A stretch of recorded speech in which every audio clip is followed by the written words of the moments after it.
Sebuah kampung tua yang tersembunyi di tengah kota menyimpan pesona tersendiri. Terletak di kota Surabaya, Kampung Paneleh menawarkan wisata sejarah yang membawa pengunjung menyusuri jejak para tokoh penting di masa lalu. Di kampung ini terdapat sejumlah situs bersejarah yang menyimpan berbagai cerita menarik, menjadikannya destinasi wisata yang penuh nilai edukasi dan juga budaya.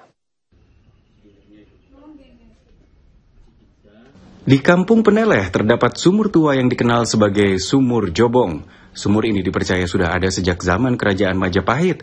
Sumur ini ditemukan secara tidak sengaja pada 31 Oktober 2018 saat penggalian tanah untuk proyek pembangunan box culvert sebagai upaya pencegahan banjir.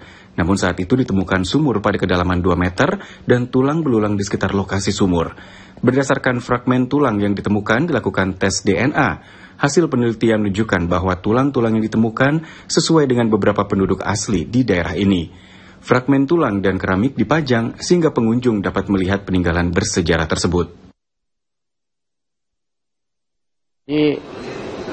Setelah dari penelitian yang dilakukan oleh BPKP Trawulan dan dinyatakan bahwa temuan ini ada di masa-masa Kerajaan Majapahit, itu dilakukan penelitian tulang-tulang manusia itu yang dilakukan yang bersumber dari Museum Etnografi dan Pusat Kajian Kematian Universitas Airlangga bekerja dengan Radiokarbon Australia National University Canberra.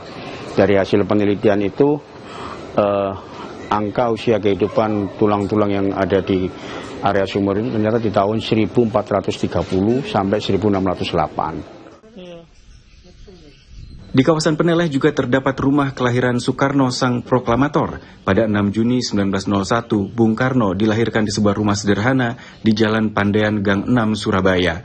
Rumah ini kini menjadi situs sejarah dengan banyak informasi yang bisa didapatkan. Rumah sederhana ini menyimpan banyak cerita tentang masa kecil Soekarno.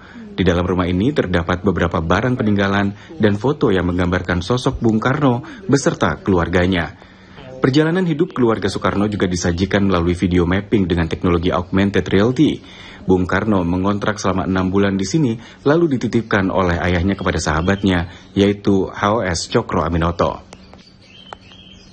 Tidak jauh dari rumah kelahiran Bung Karno, pengunjung dapat menemukan rumah sang guru bangsa, HOS Cokro Aminoto.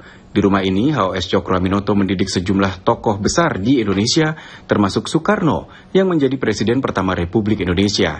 Menariknya, Siti Utari, istri pertama Soekarno, adalah putri HOS Cokro Aminoto. Kini, rumah ini berfungsi sebagai museum yang menampilkan barang-barang pribadi, serta cerita tentang perjuangannya. Di dalamnya terdapat kamar kos yang dulu digunakan oleh para muridnya.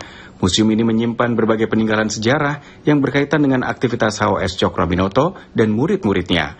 Pada masanya, rumah ini menjadi pusat organisasi pergerakan Serikat Islam yang berperan besar dalam menyuarakan hak-hak rakyat Indonesia melawan penindasan kolonial. Makam Paneleh ini atau makam Eropa itu adalah makam kedua setelah yang ada di Kerembangan. Jadi pada saat itu Kerembangan penuh di tahun 1844 itu kan sudah penuh dan ditutup dan tidak diperbolehkan ada jenazah baru yang dimakamkan di situ. Dari pihak Belanda akhirnya menyuruh orang-orangnya itu untuk mencari lahan baru. Nah, pada saat itu mereka mencari di beberapa tempat sampai akhirnya di Kembang Kuning. Nah, itu opsi yang pertamanya. Di sana ternyata memang masih luas, akhirnya dia melaporkan bahwa di Kembang Kuning itu ada areanya cukup luas dan memadai untuk dipindahkan ke sana. Nah, akhirnya dari pihak Belanda mensurvei ke lokasi itu. Nah, setelah bolak-balik dia survei, kok dirasakan itu kurang efisien karena jarak tempuhnya itu terlalu jauh. Dan karena dulu kan masih untuk akomodasi kan masih terbatas kan, seperti itu. Akhirnya dari situlah akhirnya diurungkan niatnya, akhirnya sempat berhentilah sampai tahun 1845. Nah, di tahun 1845 itu adalah salah satu orangnya itu memberitahukan bahwa di sekitaran dekat areanya maka Kerembangan itu daerah situ masih ada yang lebih dekat lagi, Pak. Ya, jaraknya nggak terlalu jauh dan lokasinya juga strategis. Akhirnya cobalah disurvei, ternyata memang benar. Diteliti dari jarak tempuhnya juga dekat dan aksesnya pun juga mudah karena bisa melalui jalur sungai seperti itu. Di Kampung Paneleh, wisatawan juga dapat menemukan makam Eropa yang menjadi tempat peristirahatan terakhir sejumlah orang Eropa pada masa kolonial. pemerintah Belanda menginstruksikan pencarian lahan baru. Peneleh dipilih menjadi lahan baru untuk makam karena tempatnya yang strategis dekat sungai. Sebagian makam dipindahkan ke Peneleh dengan cara dihanyutkan melalui sungai. Area makam ini menampilkan arsitektur khas Eropa dengan batu nisan yang penuh ukiran klasik. Makam ini menunjukkan keragaman budaya yang ada di masa lalu. Wisatawan mancanegara seringkali tertarik untuk menelusuri sejarah keluarga yang memiliki keterkaitan dengan masa kolonial di Indonesia. Keingintahuan tersebut membawa mereka untuk mencari tahu lebih dalam tentang hubungan keluarga mereka dengan sejarah di tanah air. The most interesting for me to visit Surabaya is to find out where my mother lived, and she lived here in 2 times actually.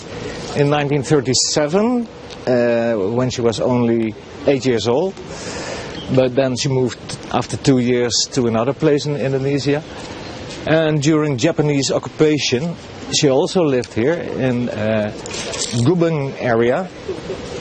So I wanted to see all the houses where she has been living, and also important areas where my grandfather was captured by Japanese, that time called Jahrmarkt, and now TRS,